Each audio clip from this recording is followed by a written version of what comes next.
Hey guys, welcome! So, nagsimula na naman akong mag-live. And actually, hindi lang ako basta nagsimula mag-live. It's more like, so simulan ko ng mag-vlog from now on. Yeah.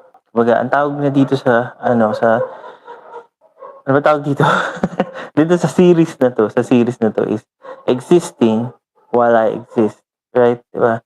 Kumbaga parang, sisimulan ko ng mag-vlog, guys. Yun yung pinaka, ano mo yun? Ano ba tawag dun? Saan ba malakas boses ko? Hopefully, hindi ganito kalakas. Pero, yun yung pinaka reason kung bakit ako ulit ngayon.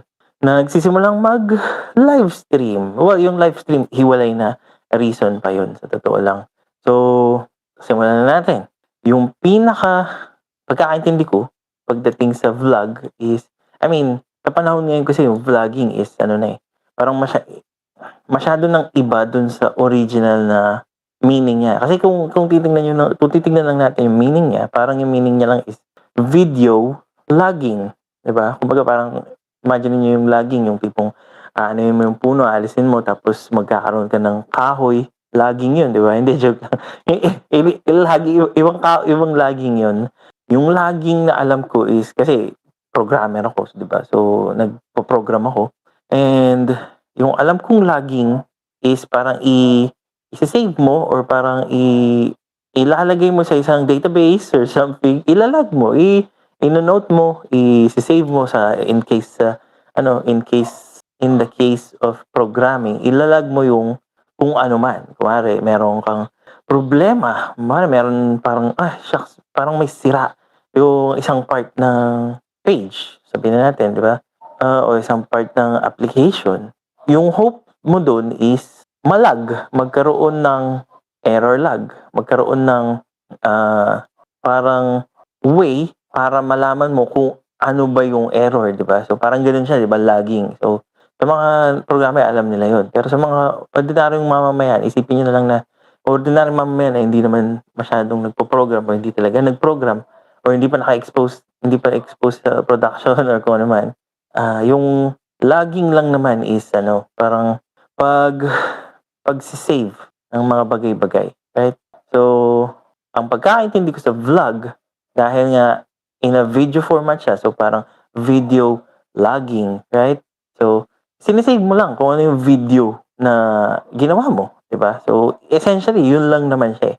Yun lang naman yung ano niya, di ba po? Hello po sa mga nag-hi si 1, 2, 3. Yun, in-explain ko po kung ano yung ginagawa ko ngayon. Na mamaya po, explain ko kung ba't po ako nagla-live stream. Pero, yung pinaka-essential po dito is, pag po kasi nag-live stream ka sa YouTube, yung mangyayari is masisave siya as a video.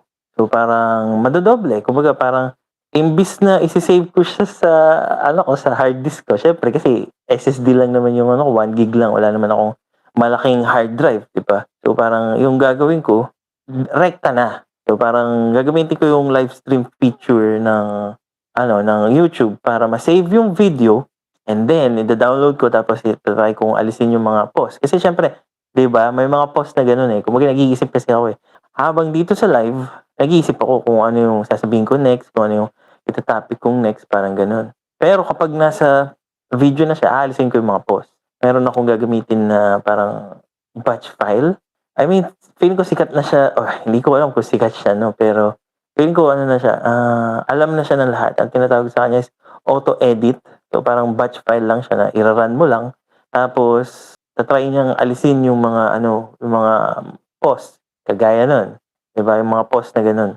Mawawala yun sa original, sa video na i-upload ko after nito. So, i-download ko lang. So, nagkaroon na ako ng video log. Diba? So, vlog. Pero ngayon kasi sa panahon ngayon, parang understandable naman na yung language kasi nag-i-evolve siya, nagkakaroon siya ng ibang meaning habang ginagamit mo siya. Kumari 6-7, hanggang ngayon hindi ko pa rin alam kung ano ibig sabihin ng 6-7, di ba? Pero meron siyang meaning or wala. Anyways, meron siyang meaning, number 6, saka number 7, di ba? Yun yung original meaning ng 6-7, pero ngayon iba na yung meaning niya. So, ganun din siguro sa vlogging ngayon. Ngayon, pag sinasabi mo ng vlogging, parang yung naiisip mo na dun is, isi-share ko yung buhay ko, isi-share ko yung experience ko, "Oh, pumunta ako dito sa isang lugar, meron akong pinuntahang resort, meron akong pinuntahang" naririnig niyo ba ako? Sana narinig niyo ako 'no.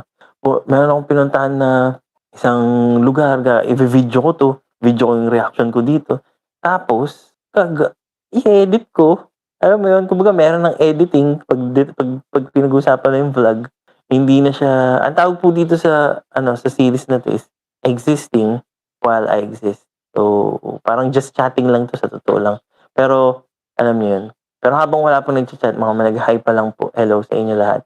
Existing muna while I exist. Habang nag-i-exist pa, mag-i-exist muna ako. So, gano'n na siya, eh, 'di ba? Kumbaga yung vlogging ngayon, magkaka-ano na siya, pinag-uusapan na dun is, saan ako galing, saan yung ano, experience ko dito. Minsan magre-review pa, minsan, papakita mo pa yung mga pinaka-weird o kaya ano mo lang, ano mo lang, papakita mo lang yung experience mo. Kunwari sa Kong TV, 'di ba, vlogging yun.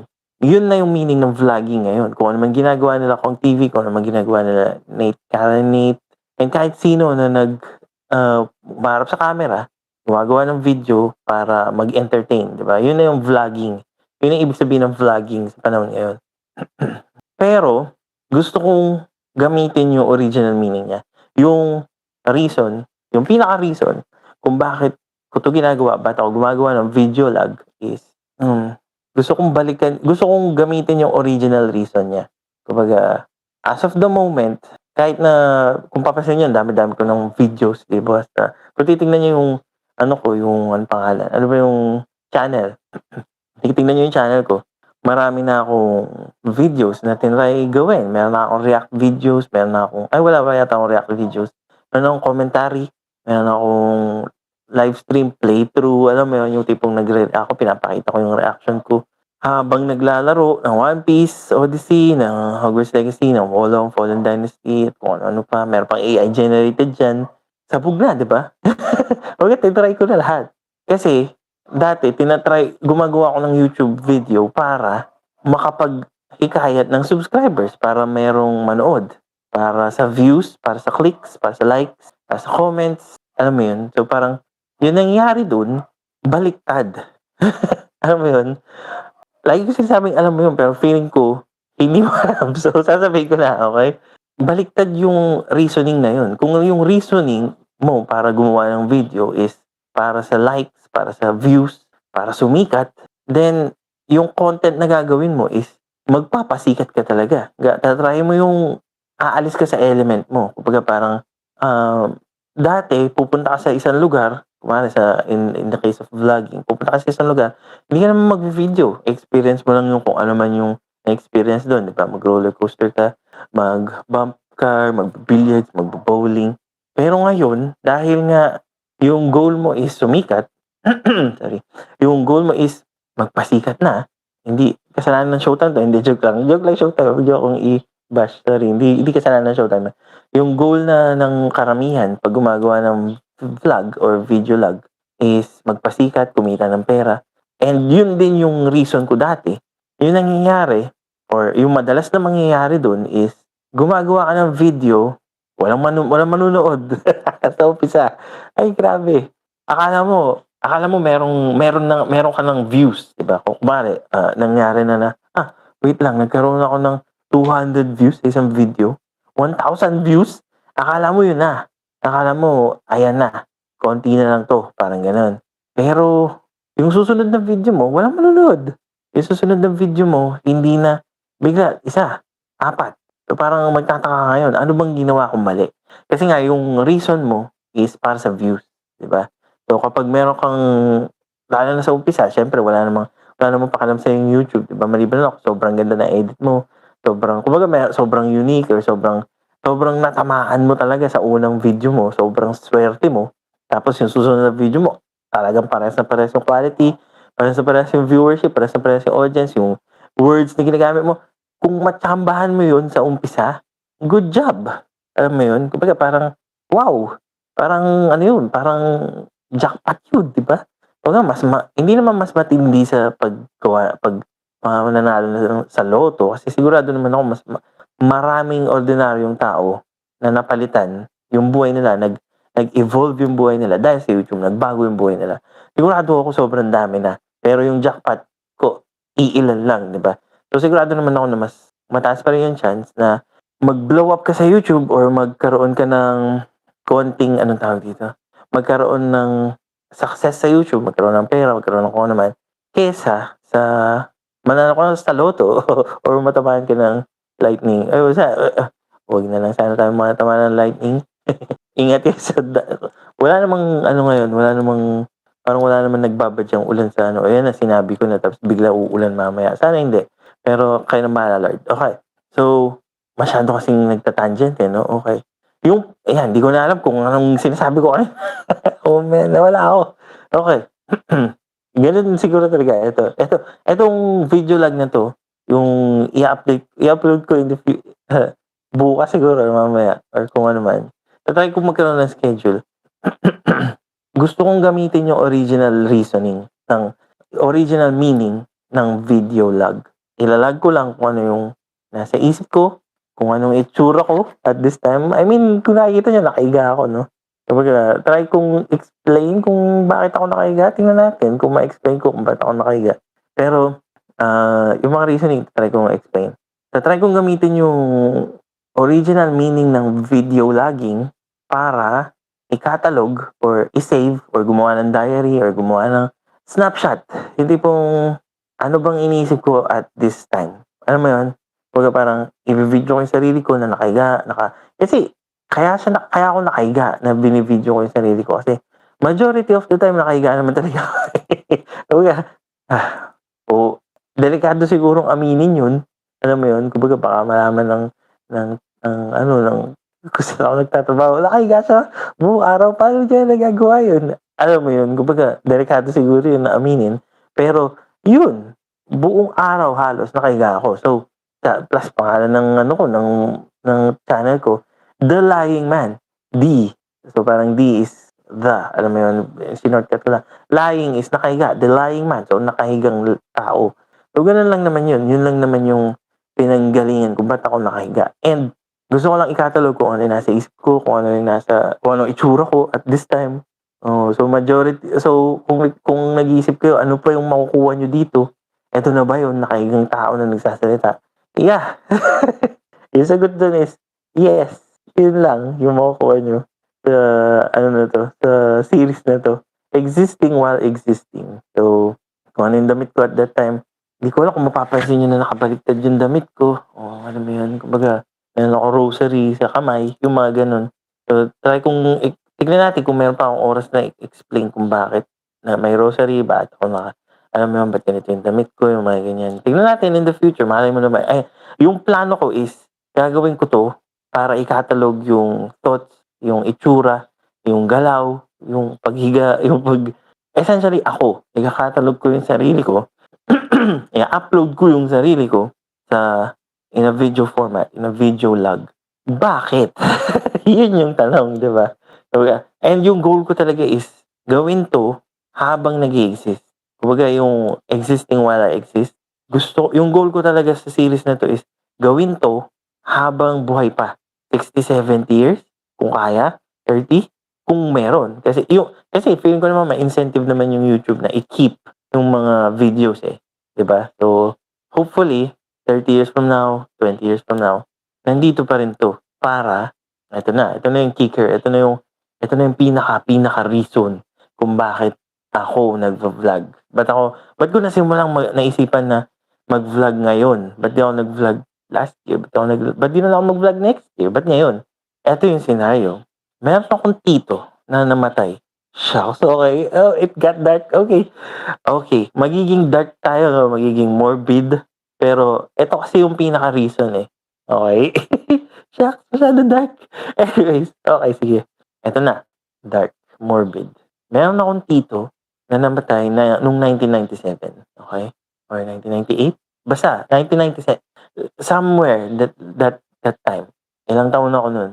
Grade 6, papuntang first year. Oo, dito sa Pilipinas, no? Ngayon, alam ko sa sarili ko na paborito kong tito yun. Yun yung tito na lagi kong kasama, lagi kong kausap, lagi akong inuutusan bumili ng Yossi, lagi akong inuutusan bumili ng Emperador.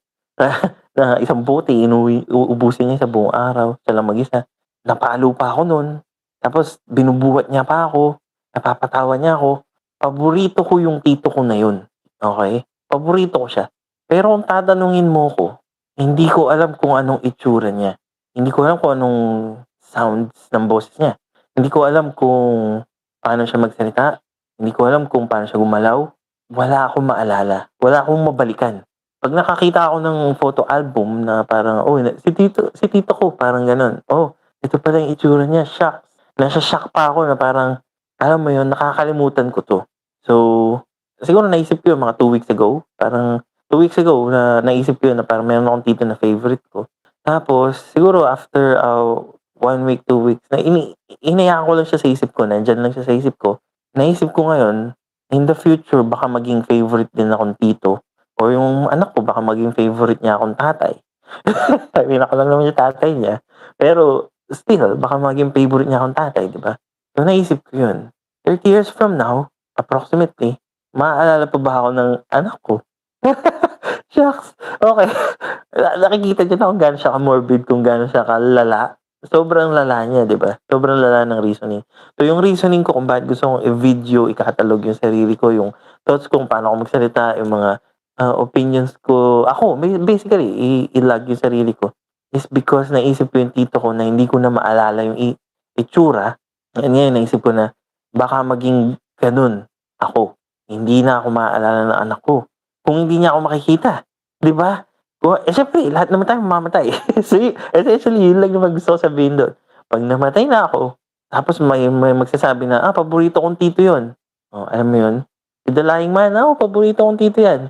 "Sige nga, anong itsura niya?" Hindi ko alam, eh, hindi ko na maalala. Kasi nga sobrang tagal ko nung wala sa paningin nila. Pero kung merong video log na ganito, 'di ba, puwede akong magsalita from the grave. Okey, okey. Eh, seryoso yun. Yun yung masaklap dun, eh. Seryoso yun, pero sinasabi ko siya as a joke. Gets niyo ba? Kung parang 70% legit. Ginagawa ko 'tong video logging na 'to para in the future, yung mga ninuno ko essentially, yung anak ko, yung alam mo yun, kung sino man yung mga buhay na magiging kapamilya ko, makakasama ko in the future or mahahawakan ko yung buhay nila, magiging part ako ng buhay nila, maalala nila ako. Hindi ko naman ipipilit, eh, alam mo yun? Hindi ko naman sasabihin na, "Uy, panoorin niyo yung videos ko, matanda na ako." Imagine niyo 60 years old. Panoorin niyo yung videos ko, ako yung Dalai Lama, sikat ako dati, meron akong 155 subscribers." So, 'di ba, hindi naman gano'n, eh, hindi ko naman gagawin yun. Ang point ko lang is, ayokong parang, 'di ba, dun na pumapasok yung rosary, 'di ba? Kumbaga, maliban sa kung bakit ako may rosary dito sa kamay, maliban sa para i-guide ako sa mga sasabihin ko, sa mga kung paano ako gagalaw, ano din, eh, meron kasi akong pangarap, eh. Okey. Sasabihin ko na 'to 'no, sige, sige sabihin na natin 'to habang existing pa. Meron kasi akong pangarap ngayon, eh, and yung pangarap ko is maging santo. Shucks. What? Parang gano'n, 'di ba? Kumbaga, saint? Maging santo? Seryoso ka? Dapat maging mabait ka, sobrang bait mo. Hindi ka dapat nagsisinungaling, hindi ka dapat nag-aano. Well, yeah, totoo naman 'yun. Pero 'pag binasa mo rin kasi yung mga saints, hindi rin sila gano'n ka-perfect, eh. Alam mo 'yun? Kumbaga, nagiging saint sila kasi dahil kay Jesus Christ, eh. Alam mo 'yun? Dahil basta 'yun yung pangarap ko sa end of my life. Kumbaga, makuha ko na lahat. Kahit hindi ko makuha or makuha ko kung ano man yung gusto kong makuha, maayos yung alam mo 'yun, yung pangarap ko in the future is maayos yung pamilya ko and hopefully maging santo. And alam niyo naman yung siguro naman alam niyo kung ano yung santo, 'di ba? Yung mga saints, 'di ba sinasabi natin, "Pray for us," 'di ba? So, ibig sabihin alam ng mga santo dun na nasa langit kung ano nangyayari dito sa earth. Hinahayaan ni Lord na malaman ng mga santo kung ano nangyayari dito sa earth. Pero yung mga nasa earth, hindi natin alam kung ano nangyayari sa heaven. So, parang yung tito ko, hindi ko alam kung ano ng itsura niya, kung anong boses niya. Wala akong video log na pwede kong balikan na parang eto siya, oh. Alam mo yun? Kung meron man, siguro nasa VHS or CD. Hindi ko alam kung saan ko makikita yun. Kasi tinanong ko pa nga lang sa tita ko, yung kapatid niya, "Meron ka bang picture ni tito ko na favorite ko?" Hinanap niya pa, 'di ba? Kumbaga nahirapan pa siya. So, grabe, alam mo yun? And siguro naman masasabi mo yun sa lahat ng mga namatay na, eh, na parang, "Ano bang itsura niya?" Hindi ko na alam." "Ano bang sounds ng boses niya?" Hindi ko na rin alam. Pero kung meron siya ay naku, kung meron siyang video log na ginawa, isipin niyo na lang lahat ng mga YouTubers ngayon, meron silang video log ng buhay nila at that time, kung paano sila magsalita, paano sila mag-ano. Hindi ko alam kung gaano ano yun, ka-formal or ka-informal yung boses nila. Siguro naman meron silang mga interviews na candid lang sila, yung tipong normal voice lang sila, hindi yung hype, hindi yung nag-e-entertain. Siguro naman meron gano'n. Balikan mo yun kung nami-miss mo siya, yung mga gano'n, 'di ba? Kung meron kang YouTuber na gano'n or meron kang tito na gano'n, na YouTuber or hindi ko naman goal na maging YouTuber talaga, eh. It's more like goal ko lang is ma-log yung thoughts ko, yung kung ano yung opinion ko at that time, kung ano yung commentary ko sa mga bagay-bagay. Ngayon, ang tanong, bakit live stream? Hello po, the Key Night Rivals. Bakit na live stream, 'di ba? Bakit 'di ka na lang gumawa ng video, i-log mo tapos i-upload mo o meron ka na. Gawin mo private o kaya unlisted tapos pakita mo na lang sa mga ano, ba't kailangan pang i-public? Parang gano'n. Kung yung goal ko lang naman is mag-vlog, goal ko lang naman is i-log yung sarili ko, thoughts ko, ganyan, i-upload yung sarili ko sa internet, ba't kailangan ko pang i-public? Well, kasi meron naman akong hindi naman ako naive. Hindi naman ako naive na, "Hindi, wag yun lang talaga yung goal ko, wala talaga akong ibang ano, hidden agenda." Oh, come on, 'di ba? Hindi naman ako naive na parang sasabihin ko na oras na in-upload ko yung sarili ko or yung thoughts ko or opinions ko sa publiko, alam ko naman na public na yun. Meron na sigurong manonood. Kanina umabot akong 20 viewers. Di ko alam kung anong pinapanood niyo dun. Di ko alam kung gaano kayo katagal nanood dun. Pero ngayon meron akong 15 'no, hindi ko alam. 'Di ba? Hindi ko alam kung bakit kayo nanonood. Pero alam ko na 'pag in-upload mo yung sarili mo sa internet, lalo na publicly, merong publicity dun, merong subscribers, merong likes, merong views, secondary, gets? Kumbaga, part yun ng gusto kong mangyari. Kumbaga parang kung magkakaroon ng moment na tatanungin ako kung iga-grab ko ba kung kunwari merong gustong collab sa'kin, kunwari gusto niya nakahiga siya dito tapos nag-i-interview kami gano'n, iga-grab ko ba yun? Yeah, siguro. Para lang ma-experience, siguro, oo. Hindi ko alam kung sino yun, pero oo, yung tipong kunwari may camera dito, may camera siya, nakahiga kami, nag-uusap lang kami, alam mo yun, sa buhay namin, sa buhay niya. Siguro iga-grab ko yung mga gano'n or kunwari saan ako hihiga ulit, alam mo yun, kumbaga kunwari nasa Hong Kong or Disneyland or kung ano man, na hotel, eh, hindi pa ako nakagawa ng video, hindi pa ako nakapag-livestream. Magla-livestream ba ako na nasa hotel habang nakahiga? Yeah, yeah. Alam mo yun?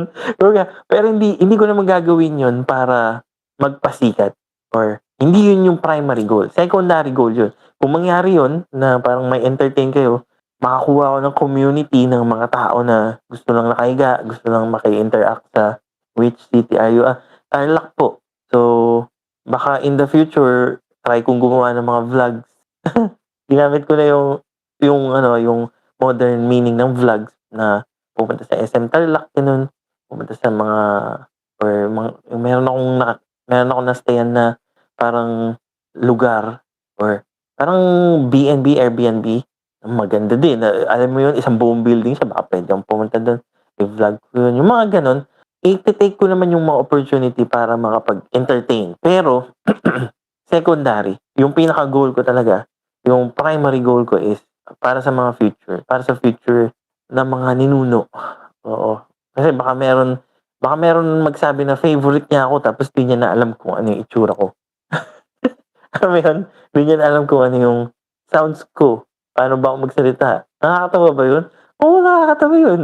Sasabihin niya, "Sige nga, ano yung mga sinasabi niya?" Hindi ko na maalala, eh. What? Okey. Paano nasabi nakakatawa siya? Di ko alam, naalala ko tumatawa ako, eh. Alam mo yung gano'n yung conversation ko kapag pinag-uusapan yung tito ko na sinasabi ko na favorite ko, hindi ko maalala yung mga words niya, hindi ko maalala yung oh man, alam ko morbid, alam ko dark, alam ko parang masyadong alam mo yun, masyadong malalim, masyadong deep yung, reasoning. Pero feeling ko yun na yung yun na yung magiging reason ko from now on para sipagin yung pag-vlog ng sarili ko, ng thoughts ko, ng pag-iisip. So, ta-try ko in the future na makaisip ng mga topics or something, di ko alam, eh. Kasi wala naman talaga akong plano, hindi ko naman talaga alam mo yun, siguro yung try kong gumawa ng ano, i-livestream yung mga naiisip ko dati. Kunwari, ano ba, 'pag gumagawa ka ng content, nagpa-English o Tagalog, yung mga ganyan. Oo, ta-try kong ay meron yata akong video na gano'n. Oo, meron akong video na gano'n. Anyways, so yun, ta-try ko yun, ta-try ko yung best ko na gumawa ng mga or makapag-isip ng topic. Pero kung wala mang topic, dito na tayo mag-usap or something. Or alam mo yung gumawa lang ng pero yung sure ako is gagawa ako ng mag-livestream ako every week at least, alam mo yun? Kasi nga kahit nasaan ako and yung the best is nakahiga. Kasi nga I am the lying man. So, yun lang. Salamat kung mag-stay kayo or mag-subscribe. Thank you. Salamat. Thank you. Bye-bye.